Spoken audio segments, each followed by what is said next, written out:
Hello, my name is Emma Garcia, and today I will be presenting Chapter 12, Public Policy and Government Budgeting.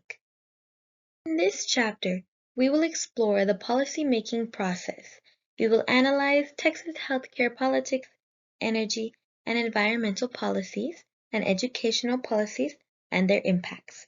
We will evaluate Texas's tax and fiscal policies while describing the budget processes for both state and local governments. Finally, we will discuss the fiscal challenges facing local governments.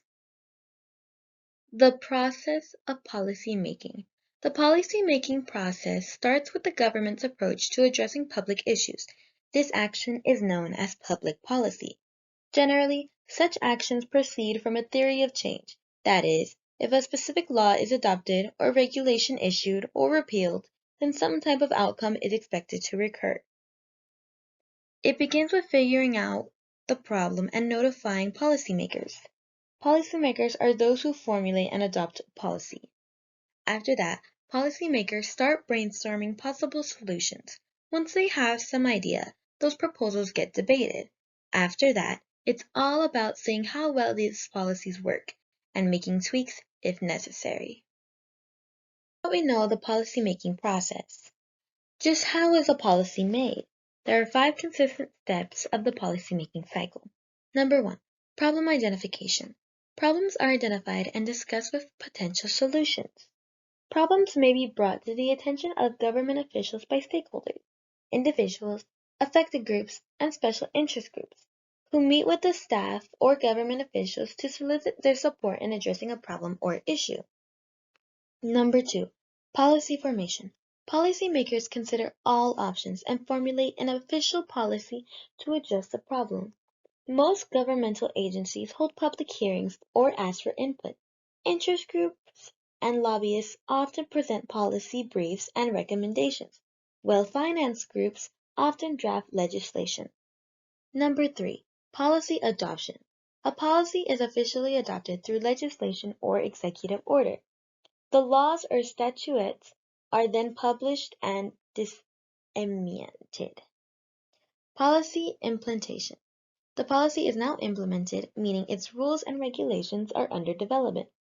Agencies develop and issue rules and regulations to enforce the law.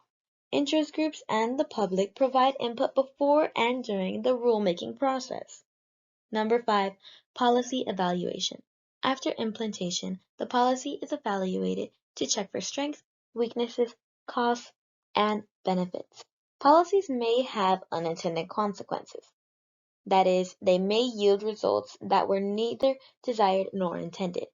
Interest groups who oppose the policy or who have been negatively affected may sue to stop the law, hold meetings with legislatures, organize press conferences or rallies, and call for new laws or amendments to existing ones. Policymakers may then consider changes to the policy. Healthcare policy. Healthcare policy in Texas is made at the federal, state, and local level. The federal level enacted programs such as Medicaid, Medicare, and the Affordable Care Act. The state of Texas establishes agencies to promote public health and assist counties with care. Local levels provide public hospitals and address local health issues. The Texas Health and Human Services System consists of 2 agencies, the Texas Health and Human Services Commission, HHSC, and the Texas Department of State Health Services, DSHS. DSHS is responsible for public health and, for instance, conducts epidemiological studies to determine the origins and possible causes of diseases. HHSC provides behavioral health services and long-term care services to older adults, women, and those with special health care needs. Education policy. The first major education bill passed was in 1947. It was called the Gilmer-Aiken Law, which supplied funding with state dollars to benefit the school system. It provided funds for 12 years and even created the State Board of Education, or otherwise known as the Texas Education Agency, TEA. While the funding was a large amount, school districts still maintained control of their school environments. meaning that most schools were very segregated at this time. Schools and even some districts were highly racial segregated. The second major federal government policy for education was the Elementary and Secondary Education Act, ESEA. It was passed in 1965 as part of Lyndon B. Johnson's War on Poverty. This policy was a major funding bill to help equalize education access in the United States. The main focus of ESEA was providing financial assistance to schools that had most of their population come from low-income families. The Texas budget. The process is biennial, aka it occurs every 2 years. The budget has 4 phases. Number 1, planning and proposal, takes place before the legislative session, mainly focused on preparing the budget. Number 2, legislative action. It begins once the governor's office has submitted the budget and continues until both chambers agree. Number 3, review and approval. The comptroller confirms the budget has everything set in place. The governor has the power to line item veto specific appropriations. Number 4, implementation and monitoring. When monitoring has been disrupted, agencies must report how they monitor was used and what they accomplished. Key terms to look out for when reading this chapter. Number 1, public policy. This means any course of action created or taken by the government to address problems of a society and economy. Number 2, policymakers, those who formulate and adopt policies. Number 3, unintended consequences. These yield results that were neither desired nor intended. Number 4, privatization. Occurs when a government-owned business, operation, or property becomes owned by a private, non-government party. Number 5, Texas Education Agency.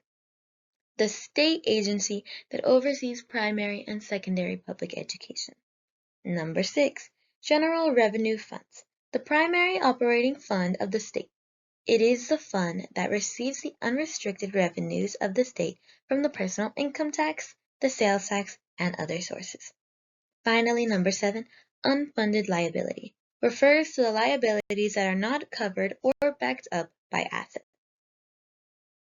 Finally, this is going to be the last slide of information for today. These are the important people that you need to know when reading Chapter 12. First, we have Thomas Dye. This is the man that defined public policies. Right next to him, we have Ken Paxton, the Attorney General of Texas. He was the man who fought for the education policies. Right next to him, we have Bill Clements. This man was the first Republican governor since the end of the Reconstruction era. Right next to him, we have Lyndon B. Johnson. Everyone knows him as the 36th President of the United States. He was the one who fought for more fundraising for education. Here are the sources where we got our information. The first one is the textbook where you can access Chapter 12, and the rest of them listed below are the definitions. Thank you all so much for listening to this presentation, and I hope to see you all next time.